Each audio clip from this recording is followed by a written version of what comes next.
I move abroad in 101 days.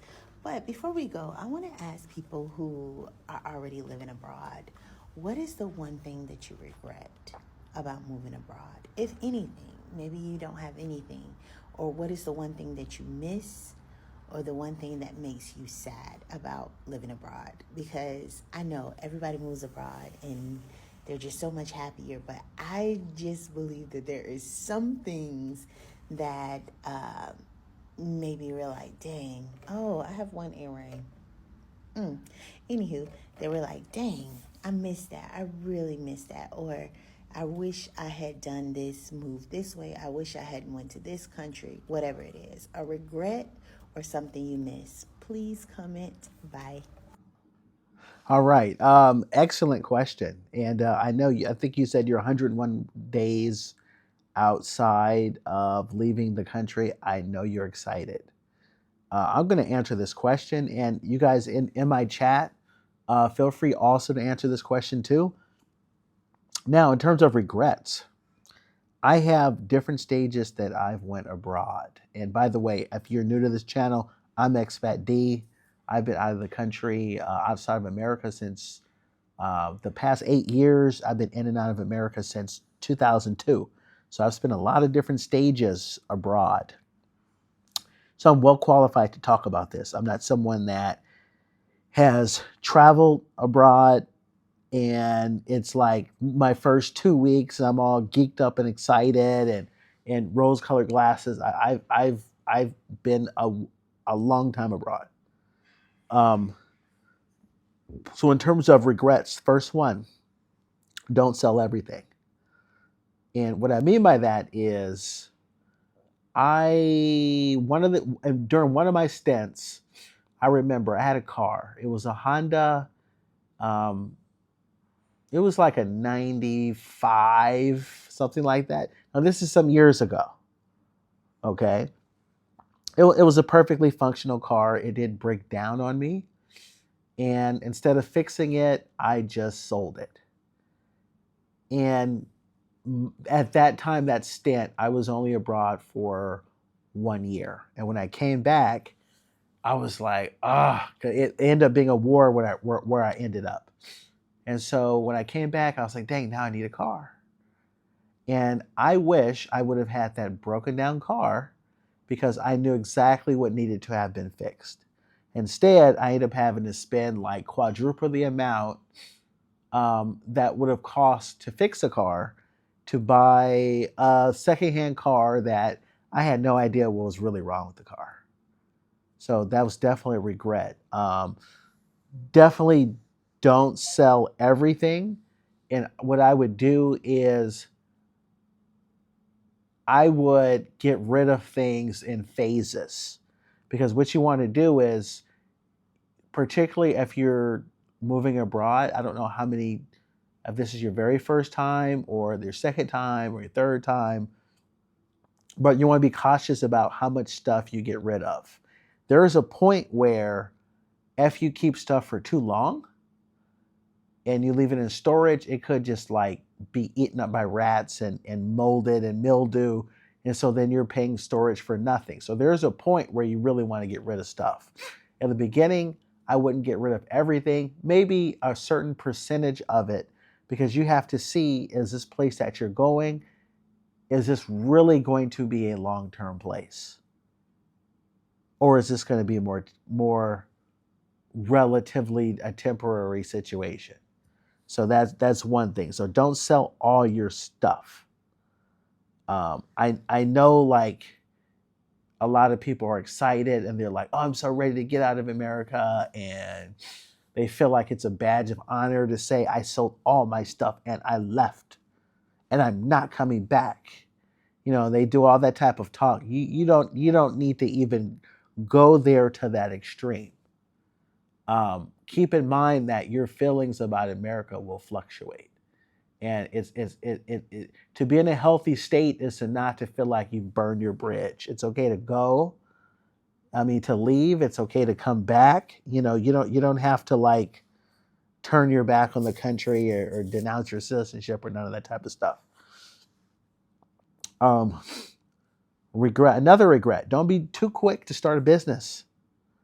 I know a lot of times what happens is when you first get to a country, you're used to what things cost in America or wherever you came from in the West. So everything seems cheap.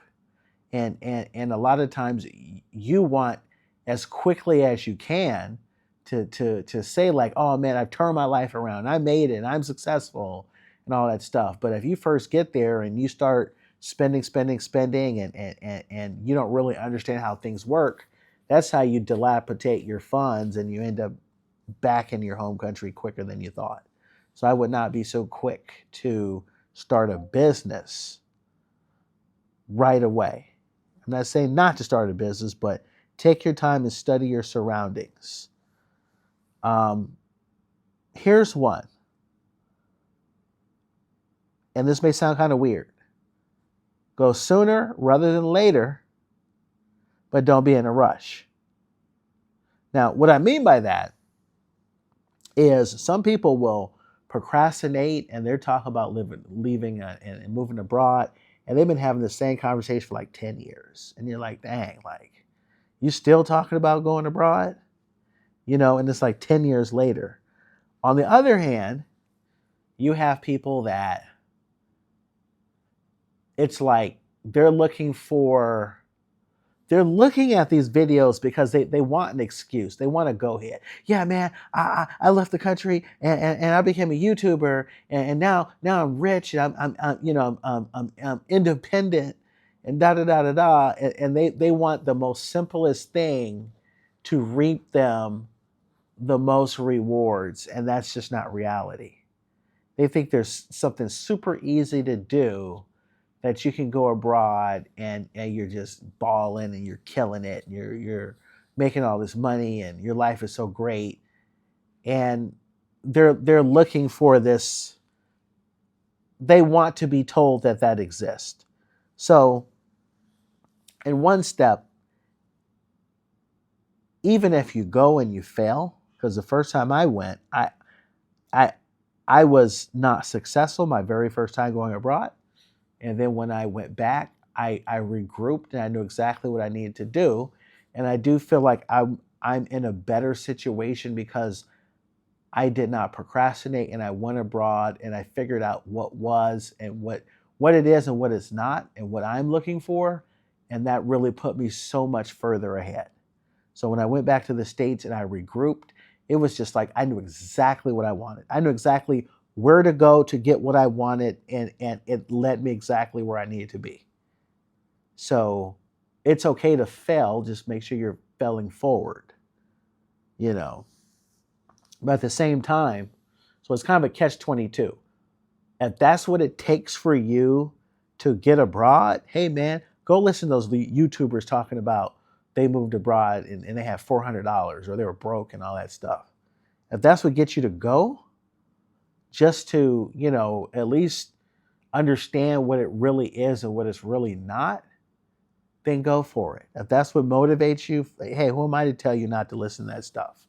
At the same time, what really concerns me is when I see people that's a little older, because I was doing that stuff, man, in my 20s, early 20s, right? Single, no kids, all that stuff. When you have kids and you're pulling your kids out of school and you got a family and you're making these life decisions that the consequences affect other people. It's like, man, that's what makes it that much more difficult. If you're doing it in your 20s, hey man, it's so great, or 30s, early 30s, you're single and all that. But when you got other people that depend on you, man, that's tough, man. That's why I'm glad that I was able to just go out there and experience it, and I understand what it was and what it wasn't, at least to me. But I do get worried when I hear people talk like I did when I was in my 20s and they're in their 40s. That kind of concerns me because there's a way to do it to where it's a nice, solid plan. And then there's a way to do it and you're just being immature and reckless. And that's okay when you're in your 20s. in your 40s. All right. And I'm going to answer the last part of this question in terms of what did I miss? So that is a very regional specific question. Number one, missing depends on the country. So I'll talk about one country. When I was in, I'll run down my first couple of countries that I lived at. When I was in Ethiopia, at that time, of course, stuff has improved since then. It was fast internet. Fast internet. I'm talking about the internet was so slow. It would literally take you like maybe half an hour to check one email. Not your email, just one message. That's what it took. Okay, this is early in the 2000s. That's how it was. This is before they got, I think Chinese people took over, has been doing some building and stuff there. So things may be a little bit more improved in that region. But that's how it was there. So there was fast internet. Syria, of course, this was prior to the war. I was there. It was pizza. I mean, a good pizza. Soda. Okay. What I'll tell you about the pizza there is mostly when you find pizza, it's mozzarella. So I miss just like, cheddar cheese on pizza. I missed that at that time. And I miss soda. Like they had Canada Dry. I'm used to like, Canada Dry. It's like ginger ale. There, it was like very sweet, super, super syrupy and sweet. It was just nasty. So I just miss like some good soda pop.